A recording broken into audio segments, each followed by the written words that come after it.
Hello everyone, welcome back to my channel Shiksha for Success. Today we discuss about a living word. So without any further delay, we discuss living things. Living things क्या है और क्या इसकी major property है living beings की, ये सभी discuss करेंगे हम आज की वीडियो में. So without any further delay we discuss all these thing. बात करें इंट्रोडक्टरी पार्ट की, तो एज वी नो दैट कि साइंस आपकी बायोलॉजी कह सकते हैं कि साइंस की एक ऐसी ब्रांच है बायोलॉजी जिसमें हम लिविंग प्रोसेस के बारे में या फिर लाइफ फॉर्म्स कैसे एग्जिस्ट कर रही है इन सभी के बारे में डिस्कस करते हैं, राइट. सो आखिर ये लिविंग है क्या, what is living. So living की अगर हम बात करें तो लाइफ को अगर हम डिफ़ाइन करना चाहें तो एक ये यूनिक एग्रीगेशन है बायोमॉलिक्यूल्स का. अब ये बायोमॉलिक्यूल्स क्या है. सो बायोमॉलिक्यूल्स दैट मीन्स कि बायो मीन्स होता है लिविंग एंड मॉलिक्यूल्स मीन्स कि आपकी सेल्स है या लिविंग ऑर्गेनिज्म है. So we can say that the substances that are produced by cells and living organism we call the biomolecules, and these biomolecules help in a process like a growth है, development, reproduction, responsiveness, adaptation. different categories की process को perform करने के लिए ये biomolecules work करता है. ये प्रोसेस कह सकते हैं, जैसे हमने कहा कि ग्रोथ एंड डेवलपमेंट की बात करें या रिप्रोड्यूस ऑफ स्प्रिंग को रिप्रोड्यूस करने की बात कर रहा है, या हेरिडिटी के कैरेक्टरिस्टिक्स हमारे जनरेशन टू जनरेशन मूव कर रहे हैं, या होम्योस्टेटिस की अगर हम बात करें तो वी कैन से कि स्टेबल आपकी इनर कंडीशंस जब स्टेबल रहती है, और मेटाबॉलिज्म यानी कि energy from a chemical reaction and cellular structure and composition respond to the environment. ये सारे कैरेक्टरिस्टिक्स, ये सारे फीचर्स हमारे इंक्लूड किए जाते हैं एज अ लिविंग में, राइट. लिविंग बींग्स को टू डिफरेंट कैटेगरीज में डिफ्रेंशिएट किया गया है. The first one is defining characteristics and second one is non defining characteristics. अब ये डिफाइनिंग कैरेक्टरिस्टिक्स क्या होते हैं और नॉन डिफाइनिंग कैरेक्टरिस्टिक्स क्या होते हैं, इस पर हम डिटेल डिस्कशन करेंगे. तो first we discuss about the two major property. हमने जैसे यहाँ पे डिस्कस किया कि ये है defining property. Defining means defining property जिसे हम कह रहे हैं, हम फीचर्स भी कह सकते हैं या we can say a characteristics also. And second major property है आपकी नॉन डिफाइनिंग प्रॉपर्टी या नॉन डिफाइनिंग फीचर्स की बात करें, या फिर वी कैन से कि नॉन डिफाइनिंग आपका कैरेक्टरिस्टिक्स है. सो डिफाइनिंग प्रॉपर्टी को अगर हम डिटेल से डिस्कस करना चाहें तो डिफाइनिंग फीचर्स की हम बात कर रहे हैं. डिफाइनिंग फीचर्स में हम इंक्लूड करेंगे cellular organisation, metabolism, consciousness, responsiveness और अंडरलाइंग इंट्रैक्शन, राइट. तो ये 5 कैरेक्टरिस्टिक्स क्या है, क्यों इन फीचर्स को डिफाइनिंग फीचर्स में इंक्लूड किया गया है लिविंग बींग्स में, we discuss all these things here. The first and most important thing is cellular organisation. जैसे नेम से ही यहाँ पे क्लियर हो रहा है कि सेलुलर ऑर्गेनाइजेशन क्या है. सेलुलर ऑर्गेनाइजेशंस की अगर हम बात करें, सेलुलर ऑर्गेनाइजेशंस डिफाइनिंग प्रॉपर्टी क्यों है, why we called cellular organisation is a defining features, right. Why we included this features. तो हमने इस फीचर्स को इंक्लूड करने का मेन रीज़न ये है क्योंकि सेलुलर ऑर्गेनाइजेशन, सेलुलर यानी कि सेल से जो आपकी बनी होती है, ये प्रोटोप्लाज्म से बनी होती है. अब ये प्रोटोप्लाज्म क्या है, प्रोटोप्लाज्म कहने का मीन्स ये है कि सेल में जो आपका लिक्विड पोर्शन है साइटोप्लाज्म और जो आपका लिक्विड पोर्शन है न्यूक्लियस, ये दोनों ही चीज़ें जब इन्वॉल्व होती है in that times we can see कि ये आपका है protoplasm.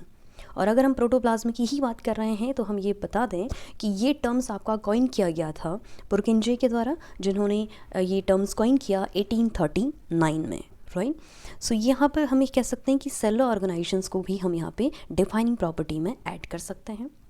So it is a defining property of living organism where cells are made up of protoplasm and popularly called living matter. Getting? Next an important defining feature is metabolism. अब ये metabolism क्या होता है.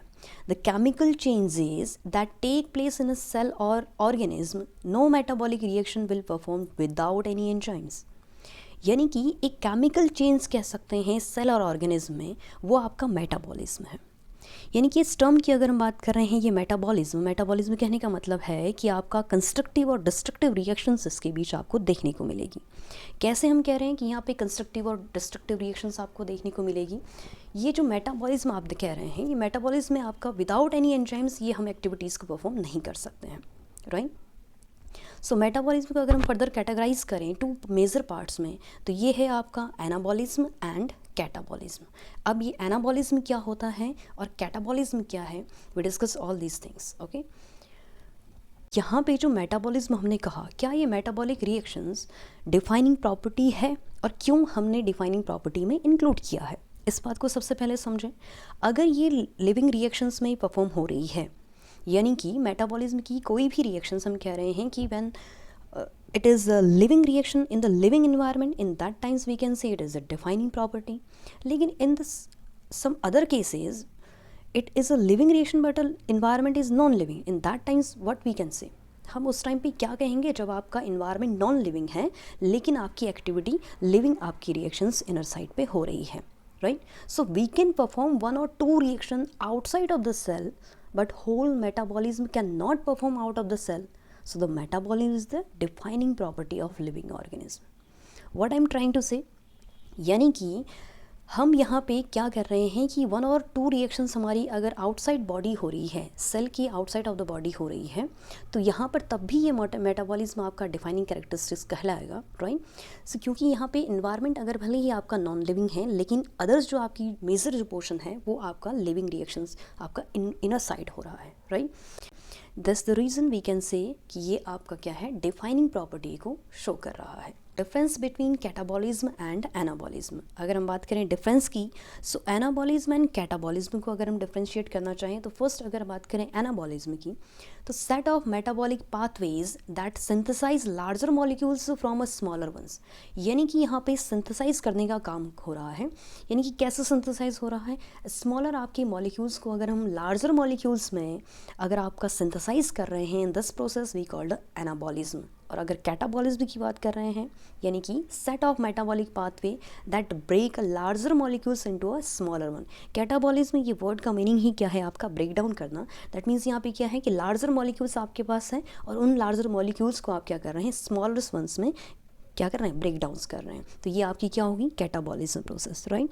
यानी कि जो anabolism हो reaction हो रही है ये एनर्जी को स्टोर करने का काम कर रही है. अगर एनर्जी स्टोर होगी तो वी कैन से कि ये इसके लिए एक इंपॉर्टेंट टर्म्स यहाँ पे यूज़ करते हैं जिसे हम कहते हैं एंडरगोनिक रिएक्शन. गेटिंग, क्या कहेंगे, एंडरगोनिक. और कैटाबॉलिज्म की अगर हम बात कर रहे हैं तो कैटाबॉलिज्म यानी कि कैटाबॉलिक जितनी भी रिएक्शन हो रही है इसमें एनर्जी क्या हो रही है, रिलीज़ हो रही है. When the energy is release in that times we can say कि ये आपकी कैसी रिएक्शन है, एक्सरगोनिक रिएक्शन. एनाबॉलिज्म है दैट मीन्स आपका एंडरगोनिक रिएक्शन. और कैटाबॉलिज्म की बात कर रहे हैं तो कैटाबॉलिज्म आपकी एक्सरगोनिक रिएक्शन होगी.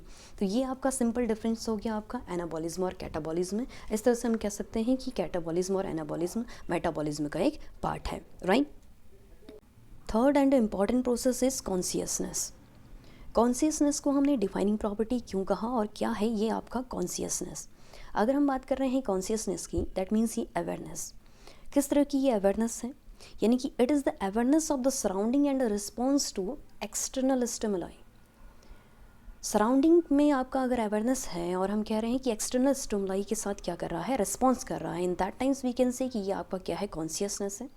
अगर हम बात कर रहे हैं कॉन्शियसनेस की, so it is the response toward any stimuli. और ये स्टिमुलाई कैसा हो सकता है, या तो फिजिकल हो सकता है या वी कैन से ये आपका केमिकल हो या बायोलॉजिकल आपका स्टिमुलाई हो सकता है. फिजिकल की अगर हम बात कर रहे हैं तो आपका टेम्परेचर है, विंड है, लाइट है.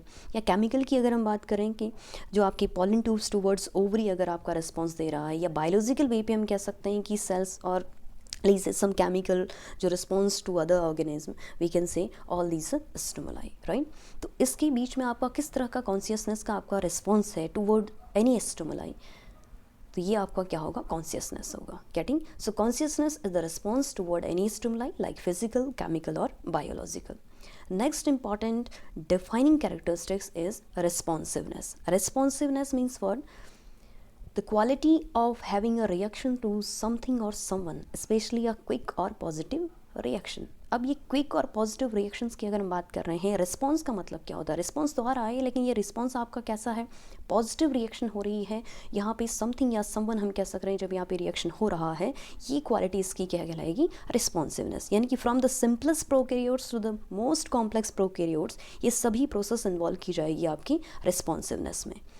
Understood everyone. तो रिस्पॉन्सिवनेस की अगर हम बात करें तो रिस्पॉन्सिवनेस कहने का मीन्स कि क्या आपका पॉजिटिव रिएक्शन है और समथिंग और समवन के लिए एक आपका जो रिएक्शन आ रहा है किस तरह का ये रिएक्शन है, that's very important. Okay, sometimes some students are asking ma'am coma patients is a living और नॉट. तो उनको मैं ये बताना चाहूँगी कि कोमा पेशेंट्स आपके क्या होते हैं बच्चे, कि they are not a conscious, right. अगर वो कॉन्शियस नहीं है तो हम यहाँ पर ये कह रहे हैं कि अगर आपके कॉन्शियस नहीं है तो मैम आप इन्हें क्यों कंसिडर कर रहे हैं लिविंग बींग्स में, बिकॉज ये आपका मेटाबॉलिज्म को शो करते हैं। That's the reason we included in a living beings, but they are not a living और नॉट अ नॉन लिविंग। ठीक है, इसे हम नहीं तो हम लिविंग में इंक्लूड कर सकते हैं, ना तो हम इन्हें नॉन लिविंग में इंक्लूड कर सकते हैं। The reason behind is very important कि ये आपका क्या है, ये आपकी कॉन्शियस प्रेजेंस नहीं है। That's the reason. Getting? And the next and important and the last one is defining feature. The last defining feature is underlying interaction. Underlying interaction की अगर हम बात कर रहे हैं, यानी कि all organism consist of one or more cell. Unicellular भी हो सकता है या मल्टी सेलुलर भी हो सकता है, right? So unicellular organism have a cell like a body. On the other hand the higher multi cellular organism cells work together, यानी कि आपके multi cellular and unicellular organism हमें यहाँ पे देखने को मिलते हैं, यानी कि एक हायरार्किकल मैनर पे ही ये आपका प्रोसेस चलता है। फर्स्ट स्टार्टिंग प्रोसेस की अगर बात करें तो सेल से ये स्टार्ट हो रहा है, सेल से टिश्यूज़ का फॉर्मेशन होता है, after tissues organ systems and organism की हम बात कर रहे हैं। तो इस तरह की जो ये प्रोसेस है एक हायरार्किकल मैनर पे ये चल रही है। तो इसी वजह से हम कह सकते हैं कि अंडरलाइंग इंट्रैक्शन प्रोसेस ये भी आपकी क्या है, एक डिफाइनिंग फीचर्स है। सो ये हमने यहाँ पे कंप्लीट किया defining features of the all living beings, and I hope you understood very well. यानी कि जो मेजर प्रॉपर्टी थी आपकी क्या थी, फर्स्ट हमने डिस्कस किया cellular organism, second one is metabolism, third आपका consciousness, fourth one is responsiveness, and fifth one is underlying interaction. So we have done this defining feature of the living beings, and the next sessions we discuss non-defining feature of the living beings. Thanks for watching this video.